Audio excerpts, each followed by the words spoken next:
Give me a second here. All right, now, okay. It looks like we are live. That you can hear the broadcast loud and clear. It looked like we were with no sound for a moment there, so my apologies about that. I'd like to welcome everybody to the broadcast, and seems that maybe some of you found out that it's my birthday. That's right. So thank you very much for the birthday wishes. Much appreciated. 37 years old and fighting like like I'm a 21-year-old or whatever you want to say. We're in this fight and we're going to go to the very end. So welcome to MCJ Report 122. I'd like to welcome everybody to the broadcast. We have a tremendous show in store for this evening. That's right. We have our very own Anthony Lev from Melbourne, one of the most staunch in the business, who will be taking us through a thorough analysis and critique of the Ferguson modelling, right, that governments around the world have supposedly based their lockdown policy on. So we're really excited to have Anthony running the show tonight. He's also going to discuss with you a certain individual by the name of Jane Halton. Now, I know that a lot of you have had your eye on Jane Halton for a long time in relation to a few different matters, including but not limited to Event 201, right, which I think raised a lot of eyebrows. So it's we're very, very fortunate to have Anthony as a part of MCJ Report, and where it's going to be a great show. So before we bring him on, I'd just like to encourage everybody to go and share the broadcast. If you're watching on Rumble, you should see the share button in the bottom right-hand corner of your screen. So share it out to all the networks. Of course, we've moved off Facebook. We're broadcasting just on Rumble and on YouTube. So every share helps us to reach new audiences. And of course, what do we do on the MCJ Report? We tell the side of the story, otherwise left untold by the mainstream media. And that's what Anthony is going to do tonight. That's right. The mainstream media, whether it's Channel 7, 9, 10, ABC, or the government, whether it's ScoMo, Daniel Andrews, or Greg Hunt, they'll never talk about the shortfall in the Ferguson modelling. That's right. They'll never speak about how wrong these so-called analysts got it. They'll never tell you about that. They just expect you to swallow whatever they want you to swallow, but that's not what we do here. So that's really about it from me, ladies and gentlemen. I wanted to make quick mention of Western Australia, just to speak to the people of Western Australia. I know many are most feeling under a huge amount of pressure right now My message is really simple. Hold the line. Obviously, we've seen the news. Mark McGowan has come out and announced a mandate for these injections that covers roughly 75% of the workforce. But I tell you what we're also seeing in Western Australia are protests to the likes of which we've never seen before. Thousands of people. We had an estimate of between 12 to 15,000 people on the streets of Perth. So my message to the people of Western Australia, really simple. Don't stop protesting and stand up for your rights, and do not give in to the pressure from this absolute maniac, this maniac, this grub called Mark McGowan, who has, just like Daniel Andrews, absolutely no business being in office. I'm hearing great talk from the mining industry. I know there's many people in the mining industry that are feeling, in fact, furious about these invasions, these incursions on our rights. And if you happen to be from the mining industry, remember, without mining, Australia stops. Our economy is totally dependent on Western Australian miners. Should our hardworking miners of this country decide to take a stand, the government will be left with no other choice but to sit down at the negotiating table, and that is just simply a fact. All right, now, ladies and gentlemen, without further ado, I'm going to bring on our presenter for this evening, Anthony Lev. I know a lot of you follow him online. Anthony, of course, his profile has really blown up. Many of you have seen his colourful interactions with police, classic Lev style. His commentary is fantastic, a great analytical mind. So I'm going to move MCJ Report to the intro screen, and we're going to bring him on. So make him feel welcome, ladies and gentlemen, and thank you very much for all the birthday wishes. I really appreciate it, and I will be back really soon. All right, so I'm going to bring him on.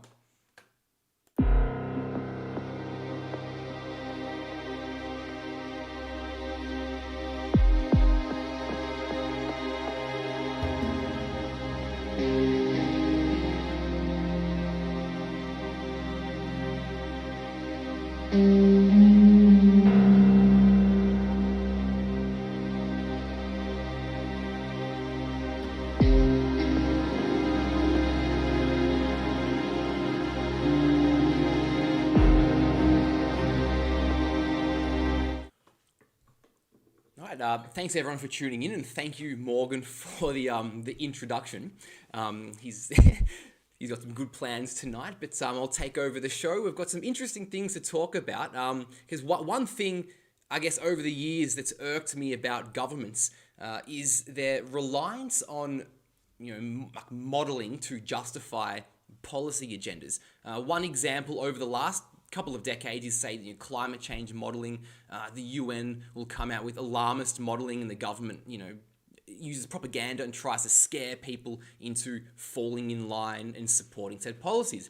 Now, the same things happened with the COVID-19 and its response, particularly with the modelling created by the Imperial College of London under the guidance of Professor Neil Fergusson, whose track record in the past has not been very good at all. So we're going to get stuck into the modeling, compare it to real world data that's happened because time has passed. And then we're also going to get into everyone's favorite Jane Halton, who looks like the ultimate Karen, and her role in advising the federal government, and I think what I would say are clear as day conflicts of interest, which are very evident in the current response to COVID-19, with whether it's vaccine-heavy approach and a complete ignoring of natural immunity. So let's get started. Just get the browser up and running. Okay, so here we go. Well, first of all, let me grab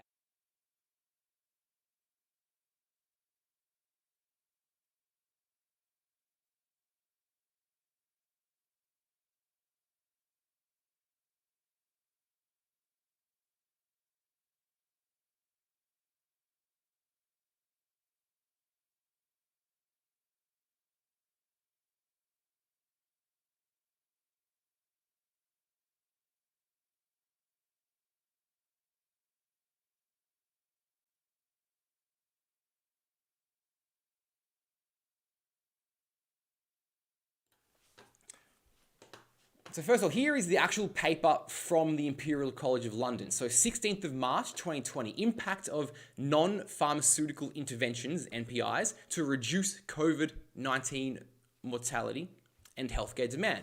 So it summarizes a lot of, everything surrounding what was known of, say, COVID-19 or what wasn't known. But it's a few main factors here I'll read out. So they claim, most of the countries across the world face the same challenge today with COVID-19, a virus with comparable lethality to H1N1 influenza in 1918. So they're already making these claims in March 2020 that the lethality of COVID-19 was comparable to the Spanish flu, which we know is completely nonsense. And back in March 2020, we knew that was completely nonsense. So one of their approaches outlined in the modeling, what they recommended governments to do is suppression. So here is the aim to reduce the reproduction number, I believe it's called the R naught. So the average number of secondary cases each case generates are to below 1, and hence to reduce case numbers to low levels, or eliminate human-to-human transmission. Obviously mitigation is another one there, which includes drugs and vaccines if available. But the countries followed a lockdown strategy, which falls under their suppression category. So they also point out that they do not consider the ethical or economic implications of either strategy here, except to note that there is no easy policy decision to be made.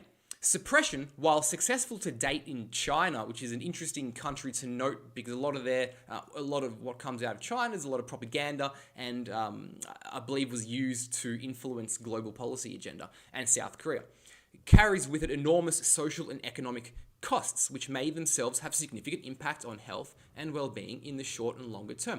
Well, this section, it's a very reasonable statement to make because, yes, if governments use modeling from epidemiologists or scientists from various fields, it's the government's role to weigh up the impact of the recommendations for the one cause, for example, reducing COVID-19 deaths and strain on the healthcare system with every other factor. They have to, need economists to weigh up all factors involved and not just focus on the one supposed problem, which is what the governments have been doing with COVID-19 at the expense of everything else.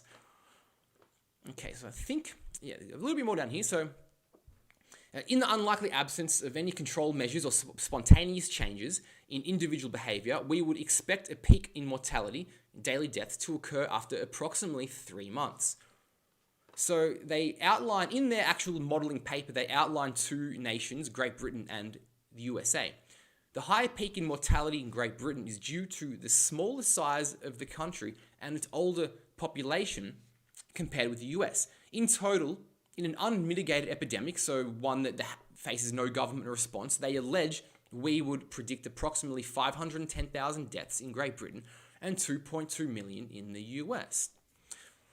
So what they do now, the governments now take on this modeling and then adapt it to their own countries. So they basically extrapolate their modeling scenarios to work out,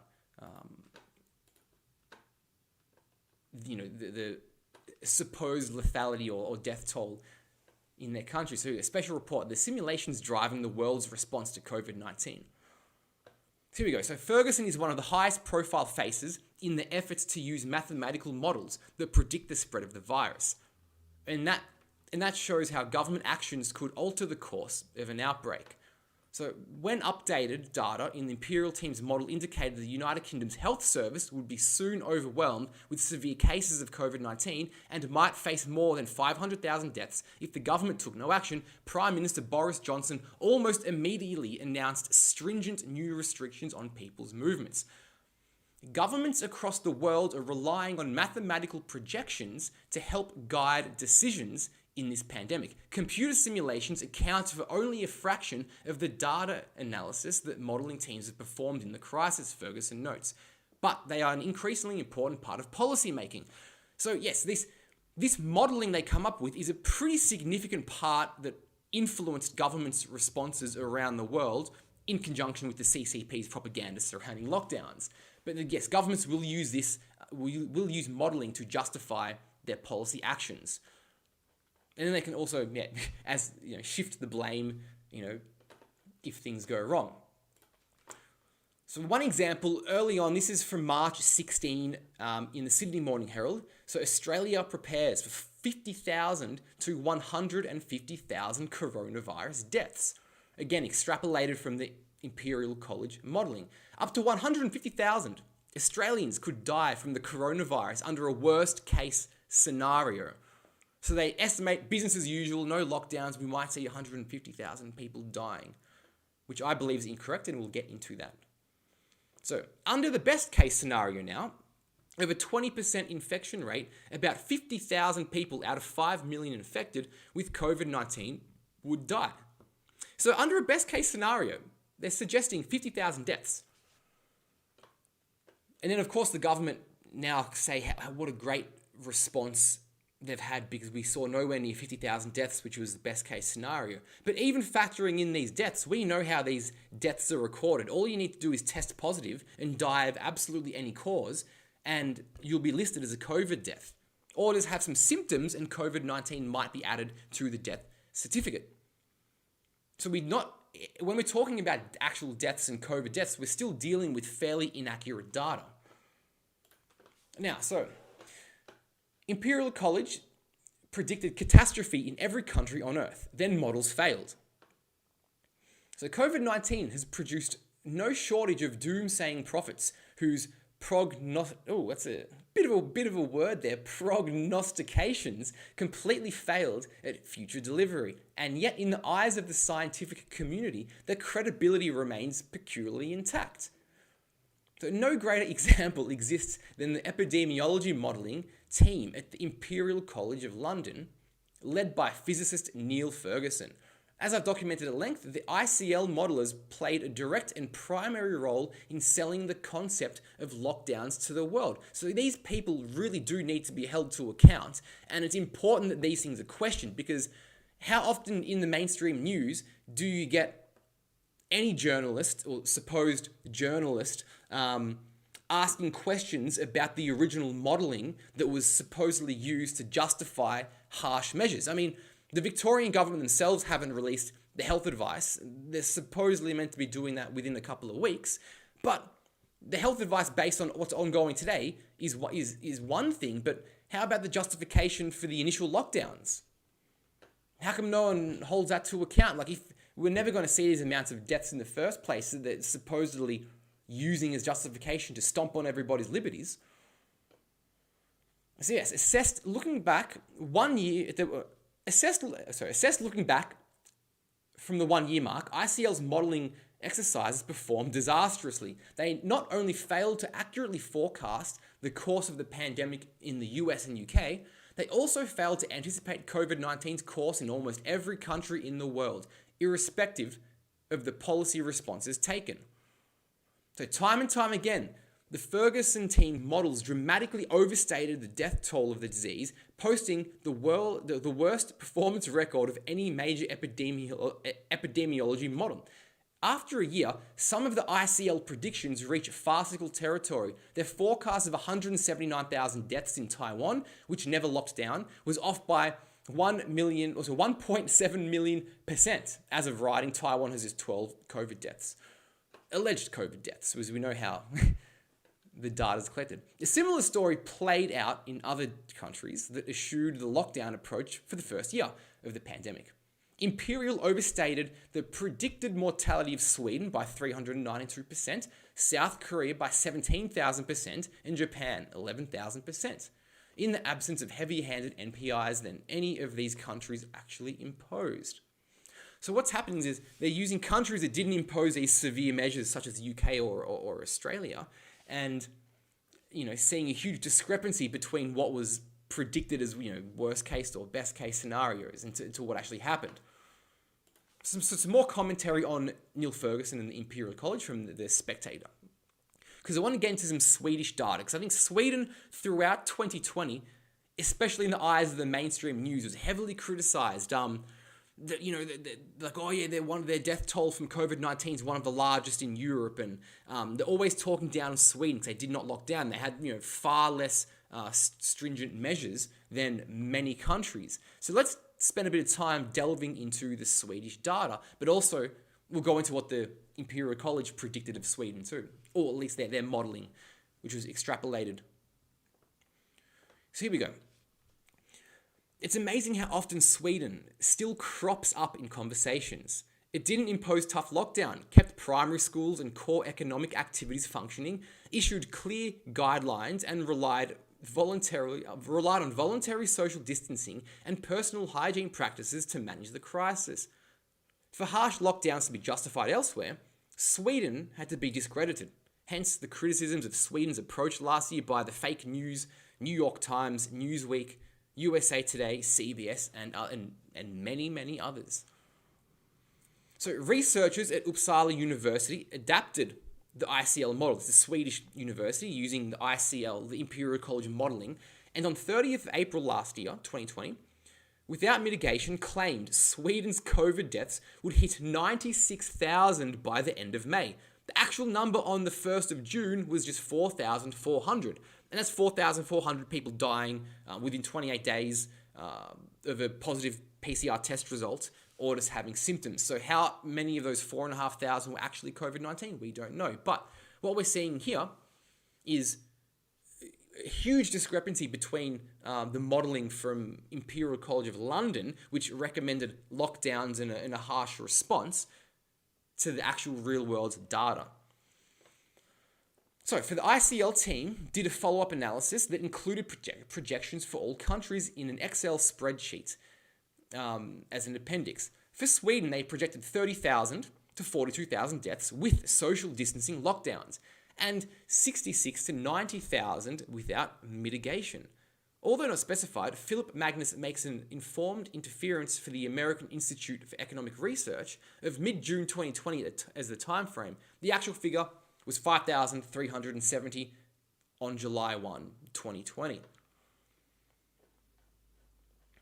That's all for this. So now here is for reference. Here is the actual paper from the Uppsala University. These are the people involved. We'll scroll down a bit to see their bold predictions. Our model predicts that using median infection fatality rate estimates, at least 96,000 deaths would occur by 1st of July without mitigation. Current policies reduce this number by approximately 15%, while even more aggressive social distancing measures, such as adding household isolation and mandated social distancing, can reduce this number by more than 50%. So even with the harsher measures here recommended, they're still saying, over 40,000 people will die by the 1st of July, yet only just over 5,000 allegedly died from COVID-19. So this is absolutely astronomical discrepancies in the real-world data and responses to the COVID-19 and what the modelling suggests. So just a little bit more about Sweden. So the Swedish state epidemiologist Anders Tegnell has questioned the scientific basis on some of the stricter measures taken by other governments, including lockdowns and closed borders.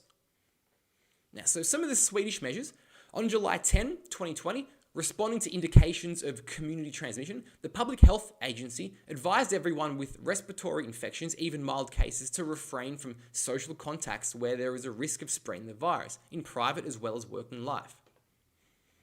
On 16th of March, the agency recommended that people over 70 should limit close contact with other people and avoid crowded areas such as stores, public transport, and public spaces. So basically recommending, if you're feeling unwell, just, stay away from people, which is, it's a fairly reasonable recommendation. They're not forcing people to do it. It's just, if you're sick, don't go near people. We don't need crackheads in the streets. So then in April, many of the organisations running the public transport systems for the Swedish countries had reported a 50% drop in public transport usage. And in Stockholm, the streets grew increasingly emptier, with a 30% drop in number of cars and 70% fewer pedestrians. Because the government were also encouraging people to work from home and just to limit movements, and people voluntarily took it upon themselves to change their own behaviour without the threat of coercive tactics. But don't get me wrong, Sweden still had a few little coercive nuggets, such as a ban on gatherings. So the same day as the first Swedish death, on 11th of March, The Swedish government passed a new law at the request of the Public Health Agency, limiting freedom of assembly by banning all gatherings larger than 500, with threat of fine and prison. Then on March 27, they reduced that number to 50. So they still had some government-imposed mandates, which I personally still would not agree with, but comparing them to, say, Australia's response, they're far less restrictive. So on March 18, the health agency also recommended that everyone should avoid traveling within the country. So a lot of the response is based on recommendations and not hardcore mandates that result in, assaulting people in the streets and completely stomping on everybody's rights. Okay. So yeah, here we go. Some commentary from Anders Tegnell. Closing borders is ridiculous. The epidemiologist behind Sweden's controversial coronavirus straits. It's controversial because they were one of the only countries that didn't enforce harsh lockdowns, and the mainstream media loved to just beat them up over it. So Sweden didn't go into lockdown or impose strict social distancing policies. Instead, it rolled out voluntary trust-based measures. It advised older people to avoid social contact and recommended that people work from home, wash their hands regularly, and avoid non-essential travel. But borders and schools for under 16s remain open, as do many businesses, including restaurants and bars. Can you imagine that? Can you imagine if in Melbourne or anywhere else in Australia, throughout all of 2020, that we could still go to bars and restaurants, maybe in a reduced capacity, but you could still go out, socialize, children staying in school. The amount of mental health problems that would have been avoided by taking this strategy, amongst other problems, is absolutely astronomical. And again, why don't these journalists in the mainstream fake news ask these questions? Yeah, so closing borders, in my opinion, is ridiculous because COVID-19 is in every European country now. We have more concerns about movements inside Sweden. So I'm going to play a video here. It goes over Sweden a little bit, interviews Anders Tegnell and some locals, and I'll probably pause it every now and then just to run a bit of commentary. But look at from DW News, the loaded headline: Sweden struggles with coronavirus surge, and allegedly the UK was as well. Who had a much stricter lockdown. Most European countries have been relying on lockdowns, masks and travel bans to keep coronavirus cases down. But Sweden has taken a different path, as its top epidemiologist doesn't agree with lockdowns. That's turned the country into an oasis of freedom in Europe. Health authorities are urging people to remain vigilant, but will they listen? DW's Terry Schultz reports. Sweden, seen as the land of sweet liberty for those chafing against coronavirus closures, curfews, and mandatory masks. While most of Europe has been in various stages of lockdown over the last year, Swedes have been skiing, shopping, dining, and drinking. Restrictions in Swedish restaurants mean giving customers space and closing at 8 p.m. I think we have taken away around half the tables. So we have 1 meter between... Bengt Ganjemi, head waiter at the Kvarnen restaurant in Stockholm, says Sweden's done it right. Well, tourists from Belgium, from France, from England, from Czech Republic, they come here taking a week vacation just to feel the freedom. Yeah, also to note, they mentioned 8 p.m. closing time. I believe that only happened later in 2021, which was not a public health agency idea. It was a government idea. The architect of this model, state epidemiologist Anders Tegnell. We did basically the same as many other countries. We did it in a slightly different way. What we're all trying to do, I think Sweden has tried maybe a bit more than others, is to pinpoint what exactly we need to close down. But Tegnell's different way has seen Sweden record a far higher death toll than its closest neighbors, Finland and Norway, a comparison he rejects. They are the outliers. Sweden compares very, very much more to Belgium, Austria, even Germany. Sweden is among the 5 to 10 countries with least excess mortalities in Europe. But Sweden's care homes in particular were hit hard last year, and still now hospitals warn intensive care units are nearly overwhelmed. That's another question. The news always likes to bring up hospitals and healthcare systems being overwhelmed. but do they ever compare it to previous years? Because it's not unusual in peak seasons for hospitals to be pretty full and overwhelmed, especially in the public rationing system. So yeah, the news love to bring up, hospitals being overwhelmed, but they don't really, they never compare it to previous years or previous seasons, so you can get a better idea of what is normal and what's not normal. In December, even the king said he thought the strategy had failed. But Tegnell stands by his recommendations. He says the only problem with them is that people don't follow them. Take masks, for example. Anders Tegnell doesn't believe they're very effective, so on public transportation, riders are urged but not required to mask up during rush hours. Few appear to do so. Some feel that's a failure of the government's COVID-19 communication strategy, at least. Journalism. Look, if people don't want to wear the masks, they don't want to wear the masks. Like, they can recommend it. The Public Health Agency in Sweden never really recommended mask usage. And if the people have spoken, so be it. And Professor Christian Christensen says the lax approach to mask wearing exposes inequalities in Swedish society, endangering especially minorities. You're seeing people who are probably in lower paying jobs, service industry jobs, must take public transportation. They're on packed trains in the morning, day in, day out, with hundreds of people in a small container. I think it's reasonable to ask, might that not be a possible public health problem? If they make it more tighter, that everyone should should wear a mask, that would be very important. Maybe we could have spared some lives. A new emergency law. But then it also calls into question, why do they assume that masks work? Because there's plenty of data that suggests they actually don't really work for viral transmission, including papers from our very own chode, Brett Sutton. Gives the government temporary power to impose a lockdown, but it hasn't been used.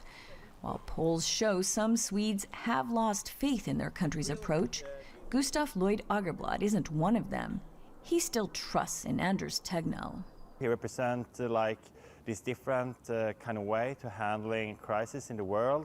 We did it in a way where people still could have a lot of their freedom, and for me, freedom is really important. Agerblad's support isn't likely to fade quickly. Last year, he immortalized the epidemiologist on his epidermis. Yeah, there we go. And that's another fundamental question is, do people value freedom or do they value, the illusion of safety? And I think it was after the first Sydney protest, maybe it was on a Rebel News report, it was a priest or a rabbi, I can't remember. But he said a very, very good point that, 100 years ago, our nations, sent people to virtually certain death to protect liberty. And now we're stomping on liberty to supposedly keep people alive. I felt that stuck with me. It was a very good point. Personally, I value freedom over safety. I'd rather live in a dangerously free society and manage my own risks than the illusion of safety under tyrannical governments. Now, here we go. So now I've done a bit of, Sweden and, their response, their, fairly lax response compared to many other nations. Let's start getting into some, data and the juicy bits. So Sweden saw lower 2020 death spike than much of Europe.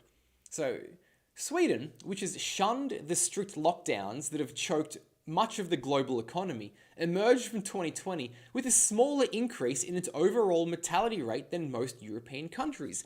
An analysis of official data sources. So here we go. So preliminary data from EU statistics agency Eurostat, compiled by Reuters, however you want to say it, showed Sweden had 7.7 more deaths in 2020 than its average for preceding 4 years. Countries that opted for several periods of strict lockdowns, such as Spain and Belgium, had so-called excess mortality of 18.1% and 16.2% respectively. 21 out of 30 countries with available statistics had higher excess mortality than Sweden. And this is another thing I like to look at. Another thing I like to look at is overall mortality. How many total deaths were there in 1 year compared to previous years? Because we know the media like to focus solely on alleged COVID deaths. For example, this is when New South Wales switched up their way they record deaths. So New South Wales Health switches to recording patients as dying with COVID instead of from, after finally acknowledging many Australia's 993 casualties died from something else or had even recovered from the virus. Now, this is something we've known from the start because it was in the World Health Organization's directive on how to record COVID deaths. You simply need to test positive within a space of typically a month and die of absolutely any cause, and you'll be listed as a COVID death, or COVID-19 will be one of the morbidities on death certificate. Let alone you don't even need a test. The doctor can just identify symptoms, and then it can be assumed COVID-19 or its symptoms contributed to the death. So no autopsies are performed. They're very quick to slap the COVID-19 label on death certificates. It's equivalent to we might as well gather data of how many people passed away within 28 days of receiving a haircut and then blame deaths on haircuts. That's pretty much how useful that the actual COVID data is. So here you go. New South Wales Health has switched to recording patients as dying with instead of from COVID, as it acknowledges not all of the country's 933 deaths were directly linked to the deadly virus. Now, this Jeremy McNulty said the change in language was because it was very difficult to know whether someone with COVID died from the virus or another health complication. I mean, if the government's been stomping on our rights, shutting down businesses, making life very difficult for us, I mean, the least we deserve is accurate data on how many people COVID-19 is actually killing. Not just this, flimsy data, just assign COVID-19 to every death that tests positive or has symptoms. So you'd think with such an extreme governmental response, we'll at least be entitled to accurate data, or at least they'll be bothered to get to the bottom of it and give us accurate data. So it's completely criminal that they've been doing this the whole time, and we've known about it, and they've covered it up and have not admitted this is how it's done. Well, actually, Brett Sutton did once admit it, and I think a few of them did, but the mainstream media never go on about it. They never talk about this. Okay, so moving on. So Sweden. This is the last 10 years, number of deaths in Sweden from 2011 to 2021. This is the total amount of deaths in 2021 up until August 2021. So this is the total amount of deaths. It doesn't factor in the population size. As we can see, total amount of mortality in 2020 looks like there's a bit of an increase there, but we need to compare it to population size. Now, here we are. Sweden population 1950 to 2021. As you can see, from 1950, the population of Sweden has grown quite significantly. This is the current day here. So 10 years ago, there's been a roughly 10% increase in the population. So what I've done, I did initially use this website, and for some reason, it's not letting me access the graph. But the website claims it's a government, I don't think it's a government, but it's a data collection website on the overall death rate of Swedes since 1950. So the 2020 death rate for Sweden was 9.1 per 1,000 people, and the death rate has gradually been falling to from 10.4 per 1,000 in 1971 to 9.1 in 2020. So what I've done, I've extrapolated my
Now, moving to the UK, because the UK actually did hard lockdowns and some of the hardest lockdowns in the world. So let's compare some data from the UK. So considering Imperial College predicted, 500,000 deaths in the UK, what did the UK do? The UK embarked on hard lockdowns. And this is the UK data. Look, as blatant as day. Deaths within 28 days of positive test. Deaths with COVID-19 on the death certificate. It's on the website. These are not deaths caused by COVID-19 and confirmed via autopsy. It's just deaths within 28 days of a positive test. Now here we go. So here's the population of UK. Let's just get into some data for a sec. Population of the UK, as you can see, steady growth, as most of the world. Here is the number of deaths in the United Kingdom from, going back to 1887. But as you can see, in 2020, there was a spike in overall deaths. Was it due to COVID-19, or potentially did their harsh lockdowns also cause death and harm? So let's have a look at the last 10 years of data. From government websites, I've taken the data of so from both these websites, I've taken population data and death data, and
there's my browser, yep.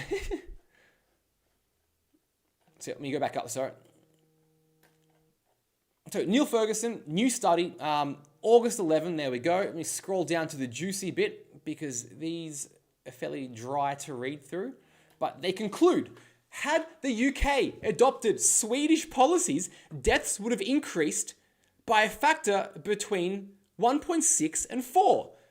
So, a country that did not lock down and experienced less deaths per capita and had more success regarding their response to COVID-19 would somehow result in more deaths. 1 second. I'll give you 1 second. No.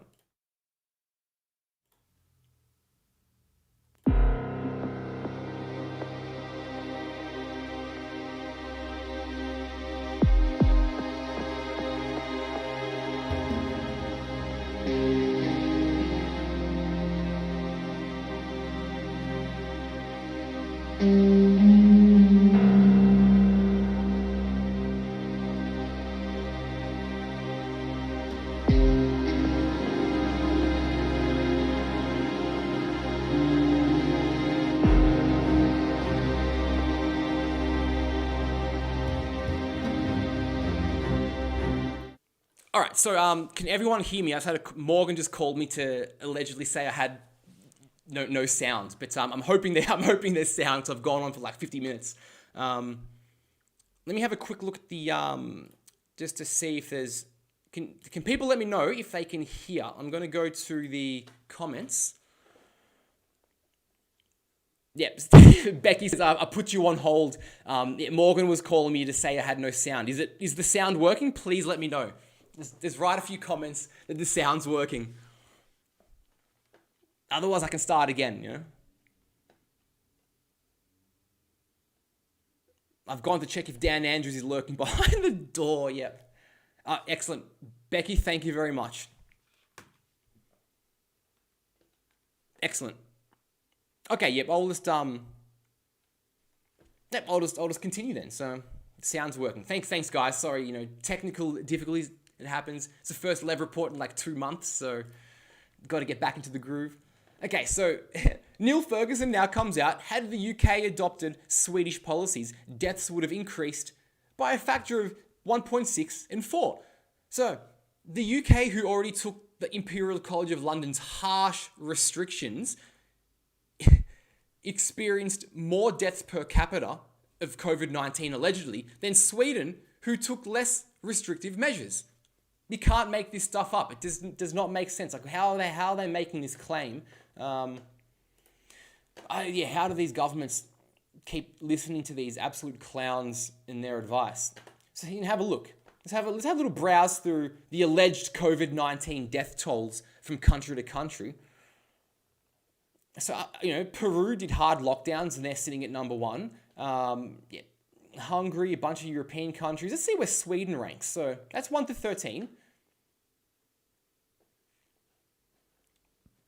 Let's click next. Yeah, then this is 14 to 27 to. I clicked it twice. Sorry. So where does Sweden fall in? So country number 40, Sweden, who didn't lock down, and all these countries ahead,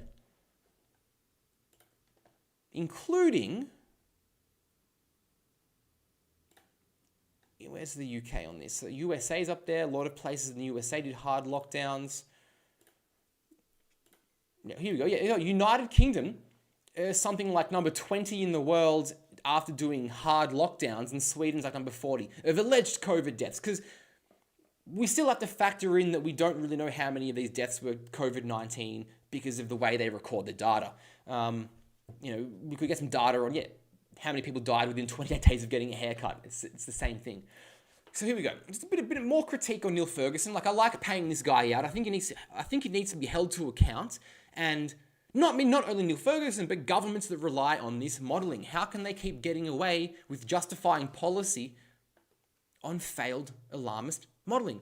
So the American Institute for Economic Research, it's a resource I love. So Ferguson predicted catastrophic death tolls back on March 16, 2020, unless governments around the world adopted his preferred suite of non-pharmaceutical interventions to ward off the pandemic. Most countries followed his advice, particularly after the UK and United States governments explicitly invoked his report as justification for lockdowns.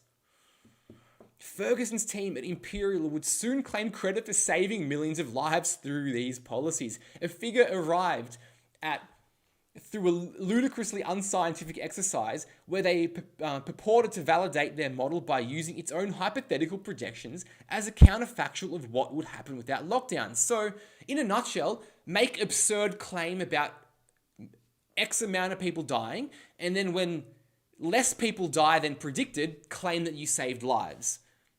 I mean, just don't blame the alarmist modeling and just complete junk science. Just, take it in your stride and claim that you saved lives. What a hero. What an absolute hero. So if Sweden didn't lock down by mid-April, the Uppsala team projected the country would soon experience 96,000 corona deaths. That did not happen, and it still has not happened. At the 1-year mark, Sweden had a little over 13,000 fatalities from, with, or assumed COVID-19. There's another one. So Professor Lockdown now claims to have saved 3.1 million lives. Look at this guy. Absolute. Why do they listen to him? It's like a character out of a movie. So that brings us to the new report published in the journal Nature by epidemiology team at Imperial College of London, including Neil Fergusson. This is the same epidemiology research centre whose agent-based simulation model convinced the American and British governments to switch to a lockdown strategy. The study purports to demonstrate that non-pharmaceutical interventions and lockdown in particular have had a large effect on reducing transmission of the COVID-19 virus. The paper and an accompanying press release from the university put numbers to this claim, asserting that lockdown saved an estimated 3.1 million lives in Europe. Again, so how they're making claims of saved lives. Oh, look at us, we're the heroes. But the data does not suggest that's the case. All that I can see from the data after, I've been looking at this for well over a year, and it just seems that the modeling's been completely wrong. I haven't seen anything that justifies any accuracy in the modelling. I haven't seen any data across Europe at all that lockdowns have had any effect whatsoever. And that overall mortality has seen nothing unusual outside of some excess mortality. So Neil Fergusson, what has he predicted in the past? So the real scandal is, why did anyone ever listen to this guy? So this is where it gets funny. So how many times can people be wrong and still, be listened to and taken seriously? So Neil Fergusson was behind the disputed research that sparked the mass culling of 11 million sheep and cattle during the 2001 outbreak of foot and mouth disease. He also predicted that up to 150,000 people could die. There were fewer than 200 deaths.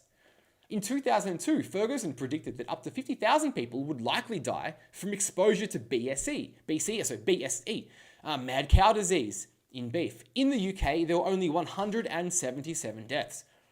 And again, in 2005, Ferguson predicted that up to 150 million people could be killed from bird flu. In the end, only 282 people died worldwide from the disease between 2003 and 2009. In 2009, a government estimate based on Ferguson's advice said a reasonable worst-case scenario was that the swine flu would lead to 65,000 British deaths.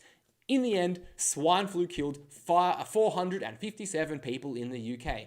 Then last March, Ferguson admitted that his Imperial College model of COVID-19 disease was based on an undocumented 13-year-old computer code that was intended to be used for a feared influenza pandemic, rather than a coronavirus. Ferguson declined to release his original code so other scientists could check his results. He only released a heavily revised set of code last week after a 6-week delay. That last paragraph, I still need to look into that more, but the rest there just shows the absurd predictions and being wrong time and time again, yet he still has a paycheck. Now, what's funny as well, which alludes to the point I was making before about alarmist predictions and then the claim of saving lives. Here's a little fact-checking website called The Ferret. They go over the data I just suggested, with swine flu, bird flu, all of this, the predictions and how many people died. And apparently they've fact-checked the predictions and they've come to this conclusion. The images shared features a number of inaccuracies about Professor Neil Ferguson's record. Man, maybe these guys love Neil Fergusson and they're a little bit butthurt that people criticize him. It incorrectly states he predicted 500,000 deaths from coronavirus, when in fact, this was a projection if no action had been taken by the government to suppress the virus. The figures mentioned are upper limits and worst-case scenario plans, not predictions of death.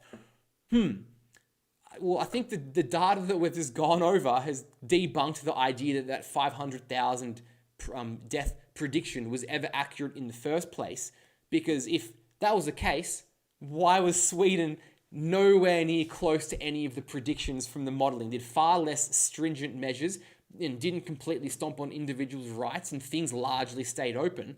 But yet the UK, which did heavy lockdowns, suddenly that means that, that's the reason it was effective. They locked down, they took action, and they saved lives. But I pose the question, perhaps the modelling is just garbage. It's alarmist, it's nonsense, it's garbage. Look at the modelling. Okay, now moving on. Sip of water, doing a lot of talking. So, moving on to the next section. Everyone's familiar with Jane Halton, bit of a figurehead in Australia, prominent on the mainstream news. People like to bring up her involvement in Event 201. The timing of Event 201 was very curious. My thoughts are fairly neutral on it. It's very suspect timing, and obviously a lot of the people involved are now involved now, so make of it what you will.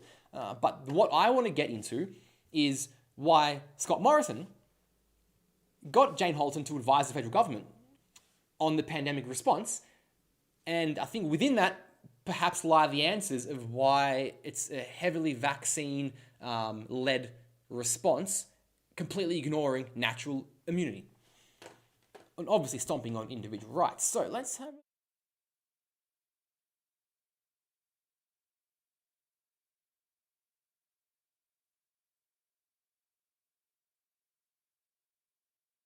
Jane Halton.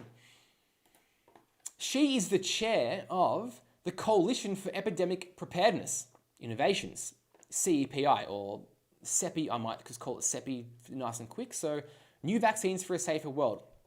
So CEPI's $3.5 billion plan to tackle epidemic and pandemic infectious diseases. So CEPI is a foundation that takes donations from public, private, philanthropic and civil society organizations to finance independent research projects to develop vaccines against emerging infectious disease. So CEPI was conceived in 2015 and formally launched in 2017 at the World Economic Forum. Shout out to Klaus Schwab, that Star Trek crazy man in Davos. It was co-founded and co-funded with $460 million from the Bill and Melinda Gates Foundation. So CEPI's role is basically they basically shield vaccines, very heavy in funding vaccine development and such a thing. So look who chairs it. So Jane Halton is the chair of CEPI, which their whole reason for existence is to push vaccines, which seems to align quite closely with the Australian government response to COVID-19. So here we go. So Sarah Jane Halton. I guess Jane is her nickname and also her middle name. Maybe her friends or lack of friends call her Jane.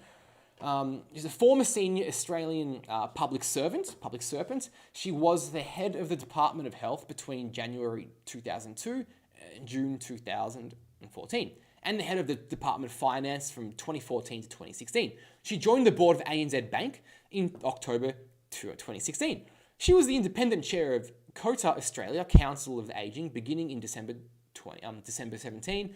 In 2020, she was appointed by the Morrison government's National COVID Commission. So ScoMo likes a bit of the Jane Haltons, like, come on board, tell me what to do. So Halton is the chair of the Global Coalition for Epidemic Preparedness Innovations, and in March 2020 was appointed the executive board of the Australian National COVID-19 Coordination Commission. So heavily influential in the federal government's response to COVID-19, and she also makes her rounds on the mainstream media. She gets quoted all over the place. Now, so if you have a quick look, I did a bit of digging. It has the Coalition for Epidemic Preparedness Innovations, Vaccine Development Partnerships up to March 2019. So this is a list of grants handed out by CEPI to institutions. Or have a look at what we find here. Have a look. This is what I love. So Imperial College is on this list. So CEPI, who pushes vaccines, has given the Imperial College of London $8.4 million to develop a self-amplifying RNA vaccine platform that enables tailored vaccine production against multiple viral pathogens. Interesting. So we have the Imperial College of London, which pumped out alarmist modelling surrounding COVID-19, which was heavily influential in government responses, and now governments across the world are pushing these RNA vaccines it's fairly new technology, and Imperial College itself has received money from Jane Halton's Coalition for Epidemic Preparedness Innovations Institute. I don't need to say much about that. I think you follow the money. I'm just posing the questions out there. I thought it was an interesting find. But Imperial College, alarmist modelling, Governments, vaccine-heavy responses. I guess, follow the money. I think it's as simple as that. You can't know for certain what's going on behind the scenes, but I thought this piece of information is fairly suspect. Here we go. So, So there's some commentary here. So Jane Halton says, vaccine is critical to returning to work, global trade and tourism. So if we have vaccine nationalism and one country looks after itself first at the expense of the rest of the world, everyone is going to continue to suffer. But again, why? I mean, I have no problem if a vaccine exists or if people want to privately fund and develop vaccines. But what we're seeing in Australia is populations, or the population of Australia, are virtually being held at the ransom of a vaccine rollout. The government is saying, you will not give your liberties back unless you take this vaccine. Take the vaccine so we can, we can open back up and you can have a beer on tap and get your life back. But they hand you back breadcrumbs. They have no right to tell you can't work in the first place. They have no right to force you into isolation in your home for X amount of hours per day. We are free individuals who can manage our own risks. And if people want to choose to have a vaccine, that's up to them. If people want to choose to, manage their risks alternative ways or develop natural immunity through natural infection, that should be an option too. So why is natural infection being overlooked? Why is it solely based on a vaccine rollout? Why are they telling us, we can only get back to normal or open back up if X amount of people have this vaccine and subsequent booster shots indefinitely, holding your liberty at ransom, which has no place in a free society. So, here's just a quick little bit of commentary from Jane Halton. I'm going to play this. Well, I think so. I mean, I think one of the things we actually need now is to make sure in all of these countries that good public health advice actually helps inform the vaccine rollout. Hesitancy, which sadly we've seen more of over the last few years, is the enemy of protecting people's health. And of course, hesitancy is complicated. There's all sorts of reasons people might feel a bit nervous, and we have to think about how we actually give people the right information, the right assurance, and do it in ways that's relevant for them to encourage people. Now, in the US, we've seen everything from the $1 million lottery to the free beer to the come in from your ski resort run and have a hot chocolate and have a vaccine. So there's all sorts of strategies people are using around the world. We haven't quite got to that point here in Australia yet, but I think everything can be on the table when it comes to incentivising people. All right, so she pushes vaccines. Her role as the chair of CEPI is 100% involved in vaccines. She's a vested interest. It's a conflict of interest to have her advising the government. And we can clearly see the government are relying heavily on a vaccine rollout to allegedly open up the country when they had no right to shut us down in the first place. People can manage their own risks. People shouldn't be incentivized or by government in any way to take any substance whatsoever. If it's something freely available on the market, people can make up their own mind. We must be free to make our own decisions. We don't need these. We don't need to become a technocracy run by people or have people like Jane Halton involved running our lives, or Brett Sutton or these other chodes, unelected individuals. We cannot allow ourselves to turn into a technocracy, which is what we're pretty much coming. We're basically being ruled by these so-called experts right now. We need to bring back freedom of choice, and the government needs to back off. So, but the question is, they're pushing these vaccines. Why? I would love to see the contracts made between the governments and these pharmaceutical companies, and they never mention anything like natural immunity or prior infection. Here's Jane Halton again. So she makes a claim. There's a lot of misinformation out there that targets expecting mums. She goes, we have heard all sorts of rumors of the implications about people's fertility, bad implications for the baby. None of these are true.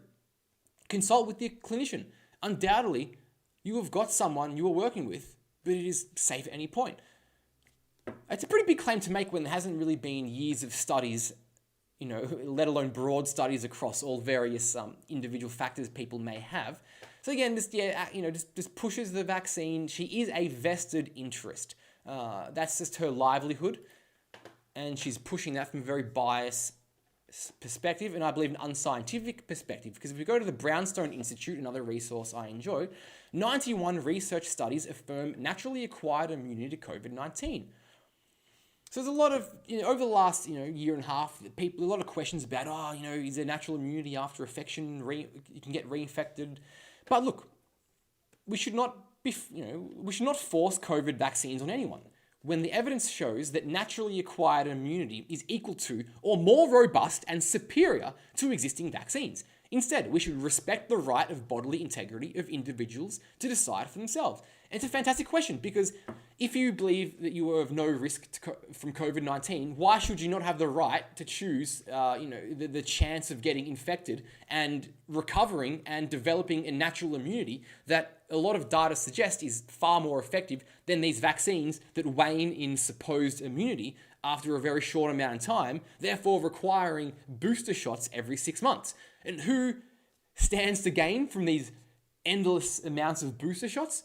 The pharmaceutical companies. And these politicians, well, I don't know what deals they're making, but they're clearly very lucrative deals, and they don't care. They get to control populations with vaccine passports and, threatening people's livelihoods at the uptake of a vaccine rollout, and they can just print money or steal money from the taxpayer to fund as many vaccine purchases as they want, while these pharmaceutical companies are laughing all the way to the bank, and then vested interests like Jane Halton 100% push vaccines, and then things like natural immunity, which is perfectly normal, get overlooked and ignored. So furthermore, in this article, public health officials and the medical establishment, with the help of the politicized media, are misleading the public with assertions that the COVID-19 shots provide greater protection than natural immunity. CDC Director Rochelle Walensky, for example, was deceptive in her October 2020 published Lancet statement that there is no evidence for lasting protective immunity to SARS-CoV-2 following natural infection, and that the consequence of waning immunity would present a risk to vulnerable populations for the indefinite future. Immunology and Virology 101 have taught us over a century that natural immunity confers protection against a respiratory virus outer coat proteins, and not just one, SARS-CoV-2 spike glycoprotein. There is even strong evidence for the persistence of antibodies. Even the CDC recognizes natural immunity for chickenpox, measles, mumps, and rubella, but not for COVID-19. It's very curious. Why is this whole natural immunity, which is not an absurd concept of, it's just part of being human, it's been completely overlooked for vaccine uptake. We have big pharma, big government in bed together, making deals and crushing the liberty of individuals. And it's just not on. Like, people should be free to make up their own minds. Yeah, it's this one-sided propaganda from both the government and the media. And here, this is another one catching at the World Health Organization. I know a lot of people were sharing this at the time. So this is written by Jeffrey Tucker. Shout out to that guy. I love that guy. I've been following him for like 10 years. He's a very smart man. I love his perspective on liberty. The World Health Organization oversold the vaccine and deprecated natural immunity. A strange feature of rhetoric during the SARS-CoV-2 alleged pandemic that came to public notice in early 2020 was that the odd silence about the immune system. Exactly. We have immune systems, but the governments decide to impose directives that actually make your immune system weaker by keeping you inside. Lack of vitamin D, just keep fast foods open, that's fine, but the gyms are closed. So the propaganda push started 18 months ago, but it has now completely unraveled. The largest study yet comparing COVID vaccines to natural infection has produced results that would have surprised no one 50 years ago. Comparing SARS-CoV-2 natural immunity to vaccine-induced immunity, reinfections versus breakthrough infections, demonstrates that natural immunity is more powerful and broader in terms of preventing infection. A truism of cell biology known and refined over the ages. This is consistent with many other studies over the past year, as explained by Jay Bhattacharya, Sunitra Gupta, and Martin Kulldorff, the three people behind the Great Barrington Declaration. And again, the government ignoring natural immunity, like say in Australia, the zero COVID response, they're basically outlawing your right to get infected and develop antibodies and natural immunity. They want you to get that vaccine. So yeah, and here with the World Health Organization from June 9 2020 from the World Health Organization. It goes, herd immunity is indirect protection from an infectious disease that happens when a population is immune either through vaccination or immunity developed through previous infection. However, a screenshot dated November 13, so just about 6 months later, we read the following note that someone pretends as if humans do not have an immune system at all, but rather rely entirely on Big Pharma to inject things into our blood. So, the World Health Organization's update 6 months later, herd immunity, also known as population immunity, is a concept used for vaccination in which a population can be protected from a certain virus if a threshold of vaccination is reached. Herd immunity is achieved by protecting people from a virus, not by exposing them to it. So what's happening behind the scenes at the World Health Organization? Why the sudden change in the definition of herd immunity that pretty much coincided with this massive global vaccine rollout? What is going on? I mean, I don't think it takes a rocket scientist to figure out some of the dodgy things happening behind the scenes, that these people do not have your best interests at heart. And then going back to the previous one, they basically link to Brownstone Institute. I recommend following them either on like Facebook or you save it in your browser. It's a fantastic resource. Like, here's 91 studies of natural immunity. So if people, I believe in being well researched and knowledgeable about things, because if you're going to like debate and argue people, it's good to know, and it's good to know the facts about what you're talking about, but it's also, good to, have your perspective of liberty so you can justify both of them. I mean, the more you know, the better. So, now I'm going to finish up on a couple little things I found interesting. Again, follow the money, potential vested interests. So back full circle to the Imperial College of London where we started, there's a subsection of the university called the Braddock Group. So Braddock Group research can be broadly defined as stereoselective organic synthesis and encompass work in the area of natural product synthesis, novel methodology, and catalytic methods. So that's basically the crux of what they do at the Braddock Group. But have a look at this. The funders and sponsors of Braddock Group. So people who are who's giving money to Braddock Group, which is, again, part of the Imperial College of London, responsible for the alarmist modelling, who's also received money from Jane Halton's CEPI, AstraZeneca and Pfizer. So AstraZeneca and Pfizer, some of the two largest vaccine manufacturers for COVID-19, are funding a subsection of the Imperial College of London, who also receive money from CEPI for mRNA vaccine research. And then it was the Imperial College happened to release alarmist modelling. I can't jump 100% to conclusions, but it seems a bit, where there's smoke, there's fire. It seems there's a bit of suspicious activity. I'm just posing the questions. I mean, at the MCJ Report and /Lev Report, /Lev Report, it's what we do. Like, we ask the questions, we look at these potential conflicts of interest, and ask the questions the mainstream media will not. So that's pretty much it for tonight. I'll take, if people are still sticking around, like an hour and 15 minutes, it's not too bad. If people are still, some questions, ask some questions.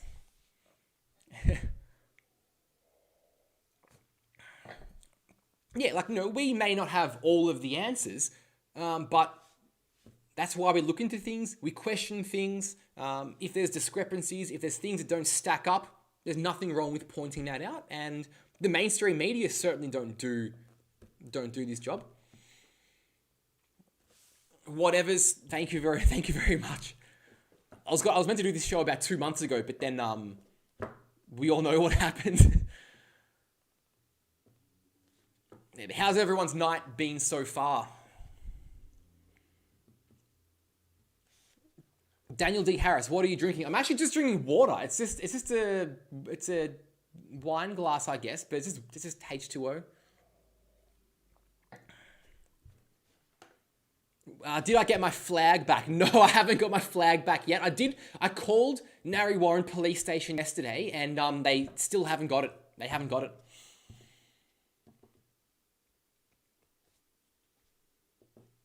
But Anthony is in the G&Ts, the gin and tonics. Yeah, I don't mind a bit of gin and tonic, every now and then. I can make a decent cocktail, actually. I've got some good equipment at home to make cocktails, and I can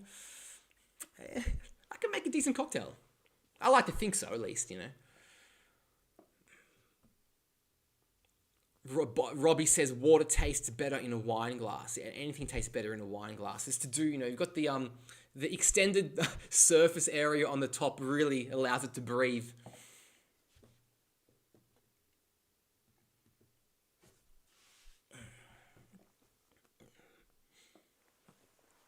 Hills, yeah, that was me. That was me with the flag. I was surrounded by the cops once again, and they just decided to take my flag to spite me. I think they felt like they had to do something to me to annoy me.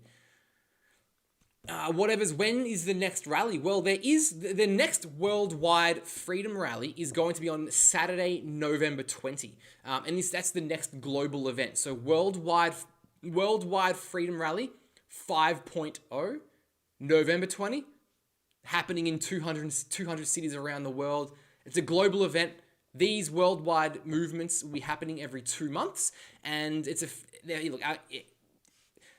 should be less restrictions around. But will the cops still go tyrannical? We'll find out, I guess. And I think there's some left-wing climate. No, so what is it? There's some left-wing alleged anti-fascists who want to counter-protest the November 20 freedom rally. So apparently rallying for freedom is fascistic. Makes no sense. But it is what it is. I guess soy boys versus alpha males. That's what it'll come down to.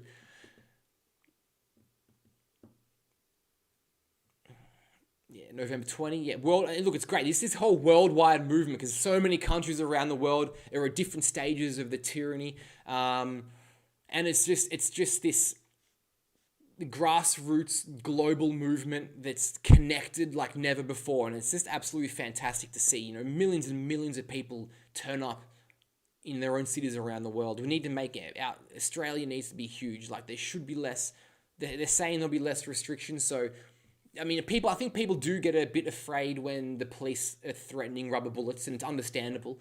And especially when there's so many protests happening, people get fatigued. But I don't think there's much happening until November 20, so people will be fresh. There should be hopefully be less restrictions, and we just need as many people out to make a show as possible.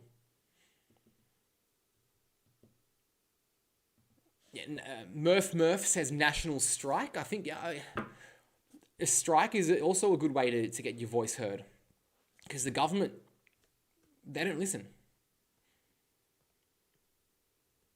Yeah. Man, Stuart, 260 people on Rumble. It's fantastic. Becky says she'll only date people that protest.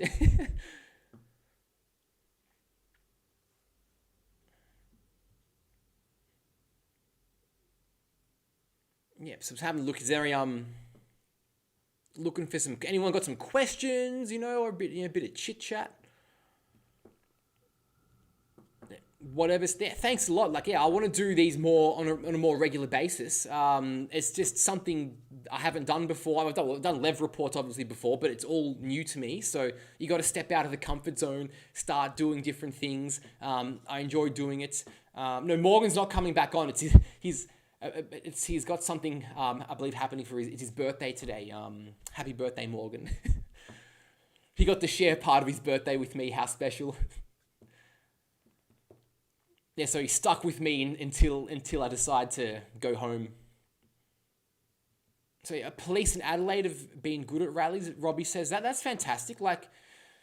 Yeah, the thing with the police, I want the police to be on our side. I don't want them to be doing this kind of thing, but it's troubling that they just mindlessly follow orders, and it's troubling they've been instructed to do this, because we need police to do actual police work, which is to uphold the right. Like it says on their badge, uphold the right. But currently they're being instructed to stomp on our rights and completely trample on our rights and enforce tyrannical policy from unelected chodes.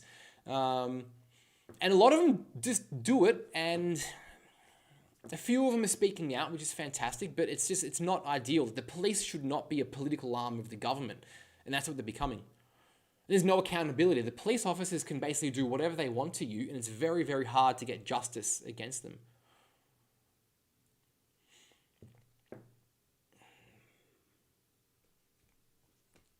Josie, thank you very much.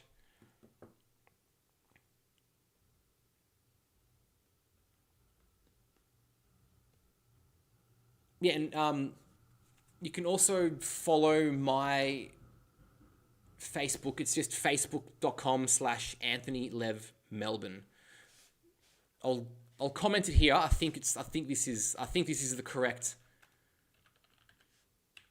I think this will be the correct link. If I'm wrong, I'm sorry. It looks like I'm Morgan. Posting is Morgan. That's my Facebook there, yeah. And I've got links to my Telegram as well in case. Teresa says, did I get my flag back? No, not yet. I called Narry Police Station yesterday. They still do not have my flag. MCJ Report at protonmail.com. That's Morgan's address. Or MCJ Tips at protonmail.com if you're an insider that wants to leak some information.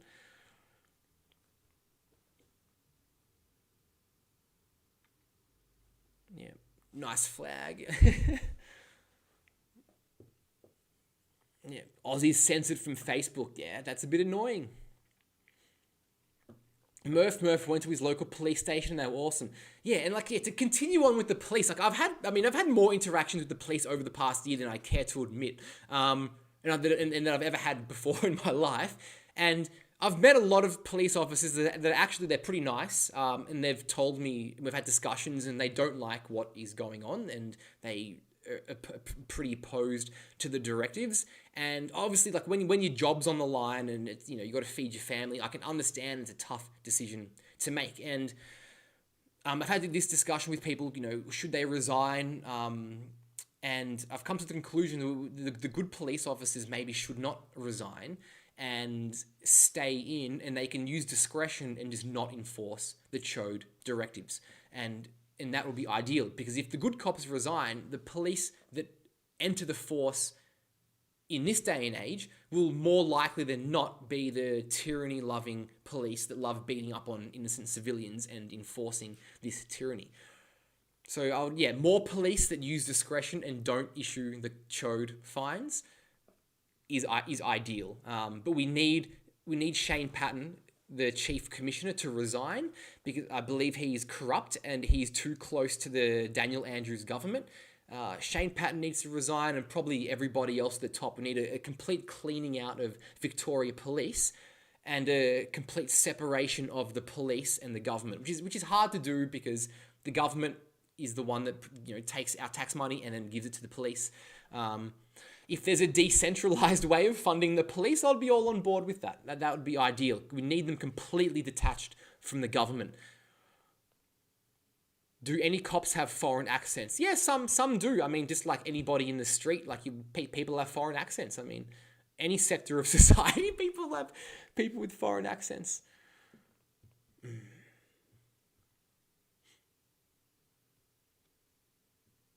just reading some comments. Van Presser, thank you very much. I wanted to do a fairly detailed report on the modelling, because obviously, throughout last year, I've known about the Imperial College modelling, all the predictions about deaths from COVID-19, and then as the year went on, it became more obvious the data or the modelling was wrong, and what the mainstream news and what the government were telling you was completely wrong. It doesn't take too much to look at the data and analyse the data and realise that the narrative you're being presented in the mainstream news and the government is completely wrong and based on arbitrary modelling and non-evidence. And it's this, in my view, it's the same thing with the climate change agenda, where you have the United Nations or the Intergovernmental Panel on Climate Change, who usually meet every 4 years and release a detailed report that includes modelling on increases in temperatures, they'll have different scenarios on how much temperature will increase, like best case through to worst case, best case to worst case scenario. And the governments will use this modelling from the Intergovernmental Panel on Climate Change to justify policy directions, such as renewable energy targets, reducing carbon dioxide emissions, electric vehicle percentages, and solar panel subsidies. And in my opinion, I don't think humans are causing catastrophic climate change. And the governments are once again using alarmist modelling to justify policy agendas that stomp on individual rights. I mean, all the climate change policy as well, it takes away rights from the individual, it increases taxes and makes living more expensive. And like, if people have different opinions on climate change, like I don't mind, my problem is when the government, a centralized body like the government, tries to impose higher taxes or impose a particular policy agenda on a population. I haven't, if people believe that, they have ways of operating that's either better for the environment or can reduce CO2 emissions, I mean, I see those things as two separate things. I think you can do things that are good for the environment. Like, we all want a clean and tidy environment, but carbon dioxide emissions have nothing to do with that, in my opinion. So if businesses and private individuals on their own accord want to implement measures or innovate ways to reach their own personal goals, influence people and make products that suit their ideology, that's fine. It's up to them. It's what a free market and what a free society is.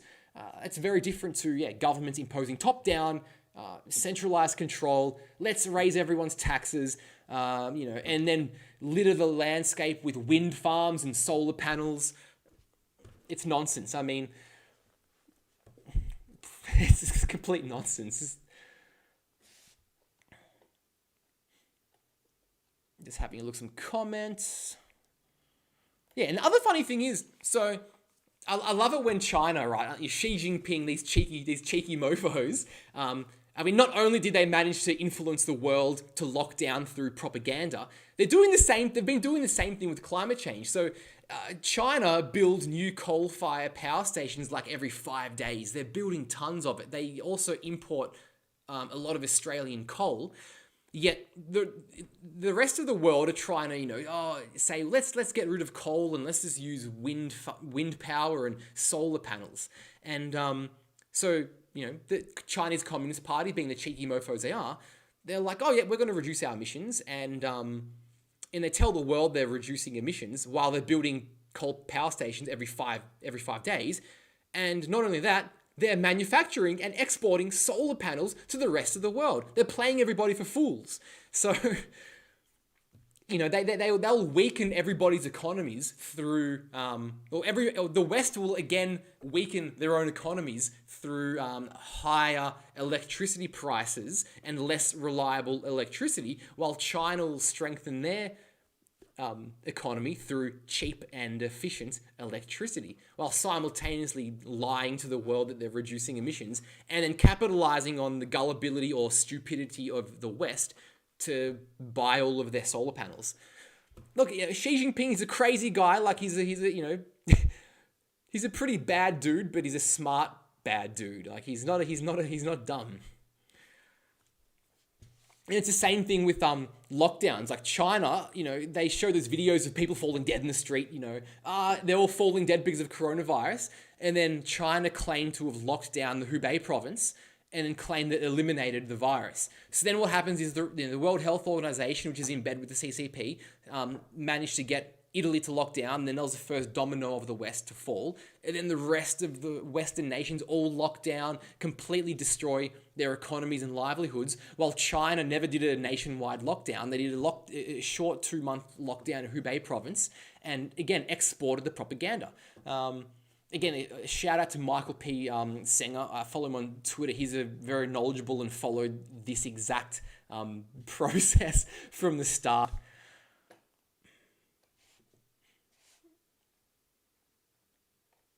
Just having a look at some comments. It's 9:30. I'll wrap it up fairly soon. It's the first Lev report in a couple of months. I'll enjoy some comments.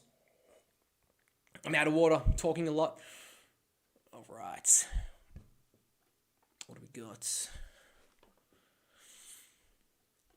Yeah. Anyone got some questions? Any particular questions? I'm happy to take a couple of questions.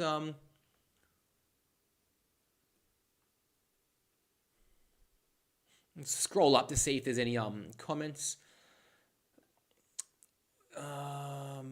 Aussie says Vicapol are using G4S weaponry. I'm not sure what G4S is. I'm not a weapons expert. Robin says, how can we get rid of Dan?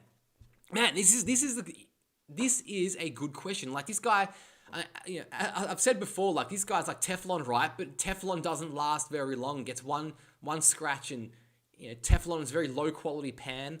It might be non-stick for a little while, but something's eventually going to stick. So put in the comments if you think Dan Andrews will survive this whole IBAC inquiry and the stuff going on now.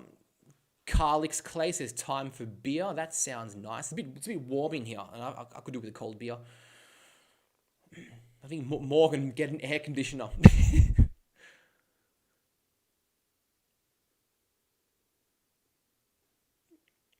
Yeah, Murph, cheap power, great economy. Exactly. It's a huge issue that I've been looking at for a little while. In the early 2000s, John Howard, that tyrant who took away everyone's guns, implemented the renewable energy target. So since the early 2000s, electricity prices have been skyrocketing in Australia, which has also, coincided with the decline in manufacturing in Australia. Because what does manufacturing need to be successful? Cheap power. It's pretty simple. It's too expensive to manufacture things if electricity costs a lot. Like you can do it overseas where electricity is a fraction of the cost. So the first step, if you want to get manufacturing back in this country and provide jobs, is you need to get rid of this green nonsense and have cheap baseload power. Same with water. You can probably build more dams. Or if you have cheap power, there's other ways you can generate water supplies. Bitcoin need cheap power. Apparently Bitcoin already runs on a lot of supposed renewable sources. But the thing is, funnily enough, right, like I'm not a Michael Moore fan. The guy's a big lefty, bit of a socialist. But Michael Moore did a documentary called Planet of the Humans. I believe it came out last year, maybe the year before, don't quote me on it, but I would highly recommend watching Michael Moore's documentary, Planet of the Humans. Surprisingly, Michael Moore goes in and completely debunks the utility of solar power and wind power and like battery, the certain generations of battery-powered vehicles, because the lifespans are short. They're very resource intensive. And yeah, it was actually very, very interesting. So Michael Moore's documentary, I can't believe I'm recommending a Michael Moore documentary, but look, Broken Clocks Are Right Twice a Day, Planet of the Humans. Very interesting.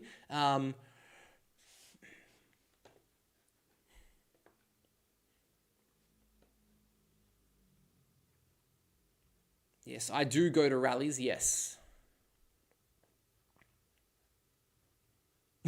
What happens when a vaxxed falls in love with an unvaxxed? I mean, look, people are free to choose, people are free to choose. I mean, that's like, don't discriminate, Each to their own. Let's have a look, see if I can scroll up for comments, questions.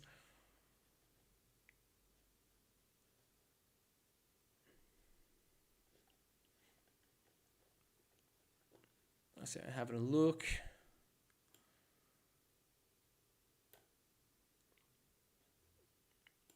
Let's see if I can find some questions.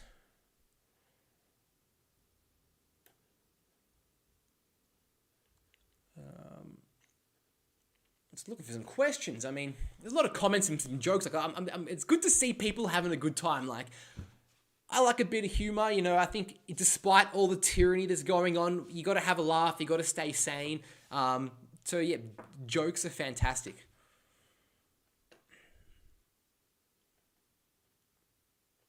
It's got like a nice little community everyone's built. But another thing I like to point out as well, with the whole protest movement, and a lot of people ask, they're like, oh, what does protesting accomplish and all this kind of stuff? Well, over the past year, since I'd say the first,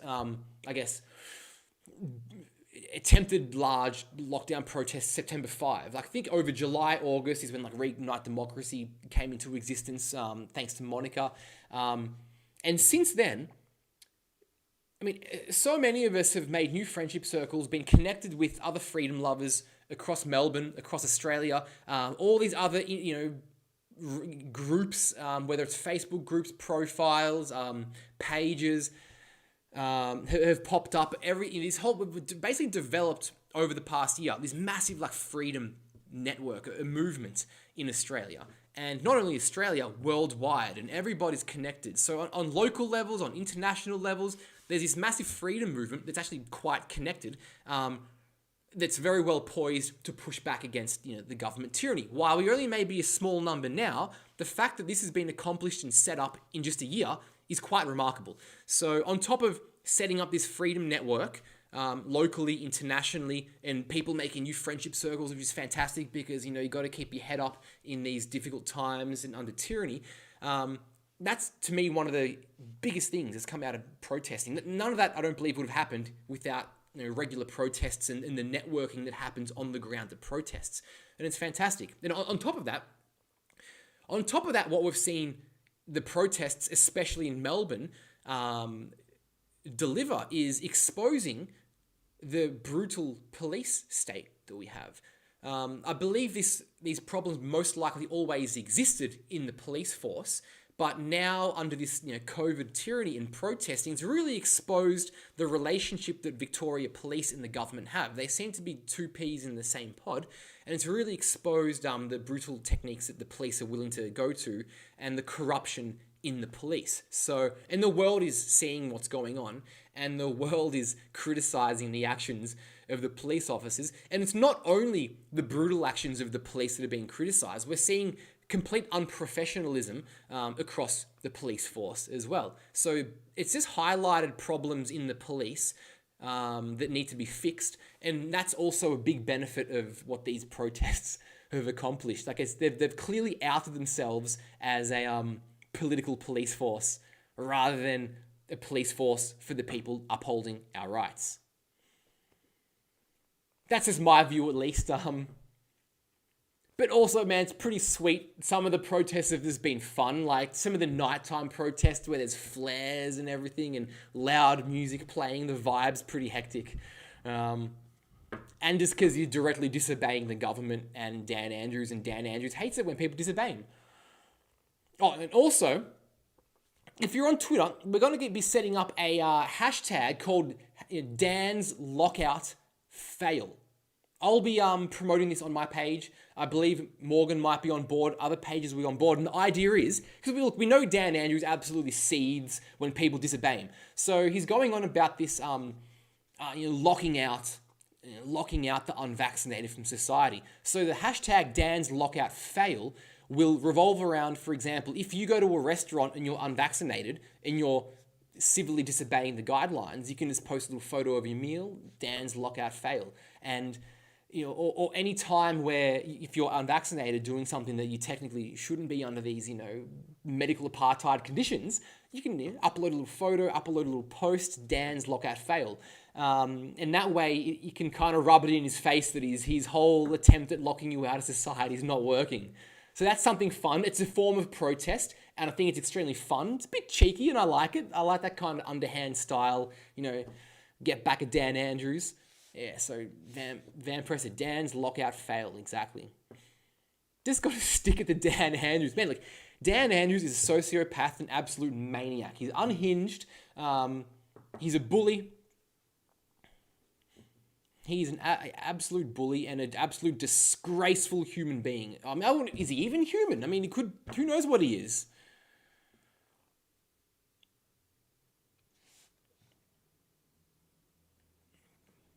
Okay, just reading some questions or statements that I can comment on.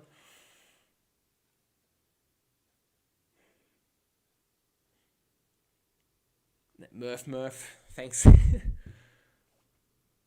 his definition of a psychopath. Yeah, so what's everyone's thoughts on this New South Wales Premier, Dom Perrottet, or however you say his name? Like, I'm not overly happy because he had one chance to do a Ron DeSantis and, like, just get into power and be like, yeah, screw these rules, we're opening up fully, it's been too long. He could have done that.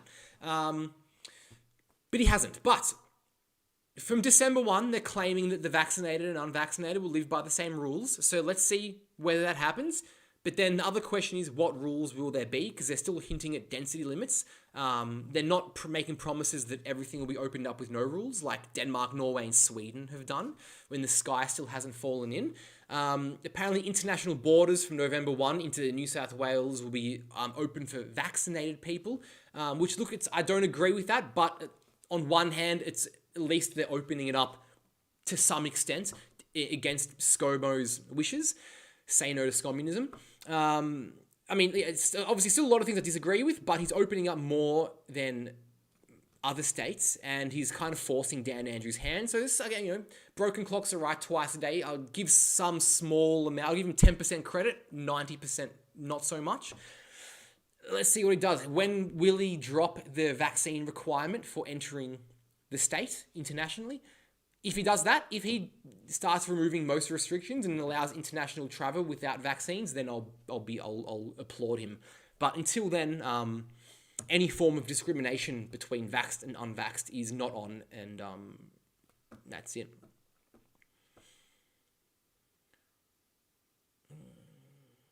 Oh, yeah, let's go Branson. That's another hashtag. Yep.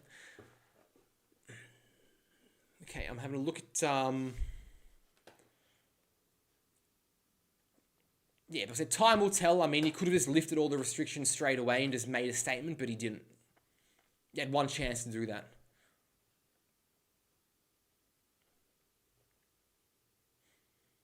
Purple says, do I have an email? Not at the moment. I'm going to set up an email because on my page, I actually disabled the messages because I was getting too many. Like I could not keep up with the messages. I mean, most people were sending very nice messages, and I appreciate that. But I'm only one person with limited amount of time. But I probably will set up my own email address at some point. So if people do want to send juicy nuggets of information or things I should be aware of, they can do so. And the messaging client on the Facebook pages is not very user friendly. Like, it's pretty terrible.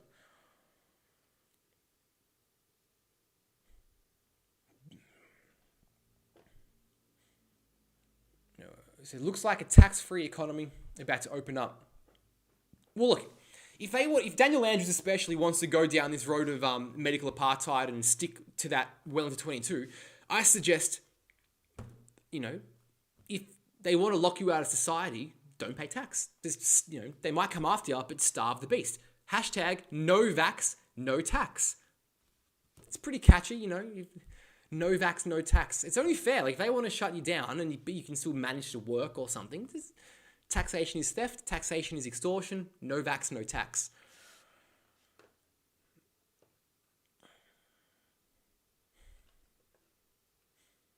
Yeah, Becky says we set up to be slaves. Exactly. This whole, in my opinion, this vaccine passport is equivalent to a modern day slavery. It's just, like, you're not free if your liberty is subject to a requirement from the government. I mean, and taxation is a form of slavery too, because if you're taxed 100%, that's slavery. So it's basically taxation to scale of, you know, a scale of slavery. Back in the day, you know, USA, when there were slaves, like the slaves worked all day. They didn't have freedom. They were provided, you know, some shelter and a meal and maybe some basic healthcare if they required it, but they weren't free. They had all the basics provided for them, but they were not free.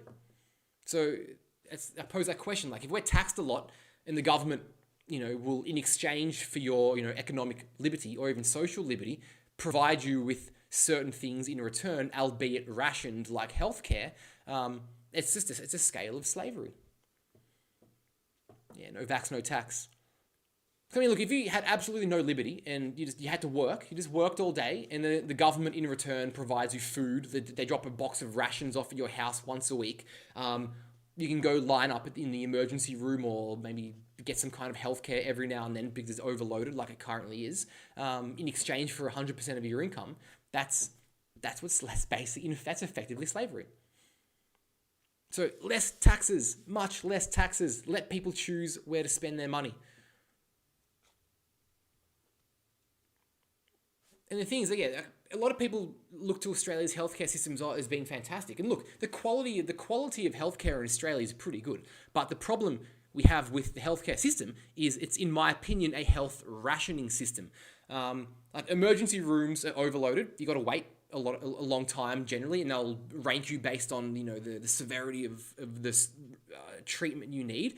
But on the public system, if you want to book in like a knee reconstruction or some kind of elective surgery that still significantly impacts your life, you'll be shoved onto a waiting list because they simply don't have the means to cope with the demand. It's a rationing system. I think Milton Friedman said he put the government in charge of the Sahara Desert, and in 5 years, you'll have a shortage of sand. And that's the thing, that governments cannot manage resources efficiently, and that includes healthcare. And I like to tell people, without government, who would build the roads, who would do this?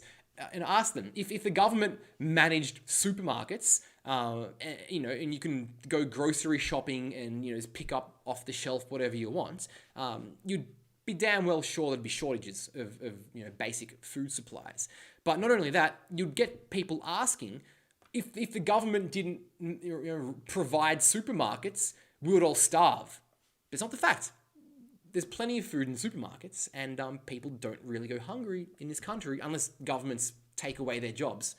Same thing with healthcare. Like there's better ways of doing things than having a centralized top-down government healthcare system, which just leads to rationing and people waiting for indefinite amounts of time to get surgeries that they really need because it significantly impacts their way of life.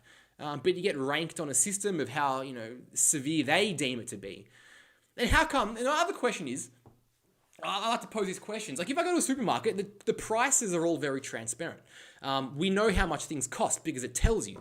You go to pretty much any service industry in the private sector and you can find out prices quite easily and compare. But with healthcare, usually the healthcare bill is paid by government or taxpayers or a third party such as private health insurance.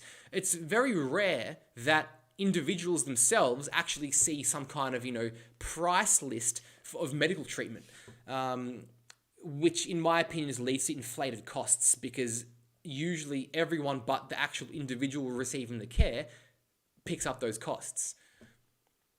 There needs to be more deregulation and more private sector involvement in the healthcare system, which I believe would lead to more innovation and cheaper healthcare. Just some ideas I'm throwing out,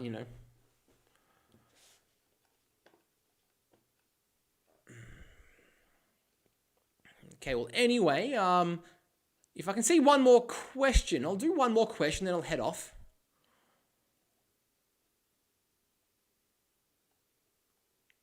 Okay.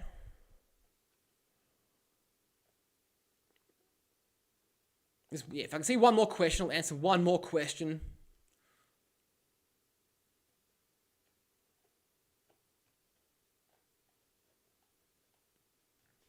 Is it worth going to the USA? Each to their own. Florida, Texas, South Dakota, there's a bunch of states that sound pretty nice. There's a bunch of states that sound nice, but man, I kind of want to try and stay here and fight. Like I do like Melbourne, but it might be some rough times ahead, but have to keep our heads up. Anyway, well, I'll wrap it up there. It's been fantastic that heaps of people still stuck around right to the end. It was good to get Lev Report 6.0 done and dusted finally, and talk some smack at the end, answer questions. But yeah, anyway, everyone have a fantastic night. I'll be back for like a 7th report eventually. I'm setting up my own studio in my office at home. Just got to get the camera to work properly. There's always these technical difficulties in getting things up and running, but I want to get what I want to do is be able to pump out more of these reports for MCJ Report, but also maybe do some regular short segments throughout the week, commentating on various things. Mix it up, give things a shot. Trial and error, see what works, what doesn't work, have a bit of fun. But anyway, have a good night, everyone, and thanks for sticking around.